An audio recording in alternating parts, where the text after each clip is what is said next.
అరే తమ్ముళ్ళు జాగ్రత్తరా జాగ్రత్తగా అక్క అసలు మ్యాటర్ ఎందుకు చెప్పక్క అని అంటారా చెప్తారా నేను నాకు కామెంట్ చేశాడు ఒక తమ్ముడు 2 లీటర్ పాలు మిగిలాయి నాకు లాస్ వస్తుందని నేను చేశాను రీల్స్.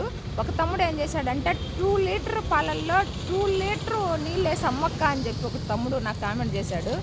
నేను అలా నువ్వు చెప్పినా కూడా నేను చేయించిన, ఎందుకంటే నేను మంచిగా పాలు ఇచ్చేది నాకు తెలుసు. అందరం గవర్నమెంట్ జాబ్ చేసే వాళ్ళకి, టీచర్లకి, పోలీసులకి, ఎస్ఐలకి, సిఐలకి, మిలిటరీ పోలీసులు లెక్కేసుకుంటే 50 మంది జాబ్ చేసే వాళ్ళే తీసుకెళ్తారు. మిగతా 30 మంది వచ్చేసి మామూలుగా తీసుకెళ్తారు. మంచిగా పాలిస్తాను కాబట్టి అంతమంది వచ్చి మాగుంట్ల వాటి నుంచి కూడా వచ్చి తీసుకెళ్తారా. మంచిగా పాలిస్తాను కాబట్టి తీసుకెళ్తున్నారు. ఇట్లా కూర్చొని పాలు అమ్ముకుంటున్నాను ఇల్లు తిరగకున్నానంటే మంచిగా మన దగ్గర పాలు ఉంటేనే మన దగ్గరికి వచ్చి పాలు తీసుకెళ్తారు తమ్ముడు.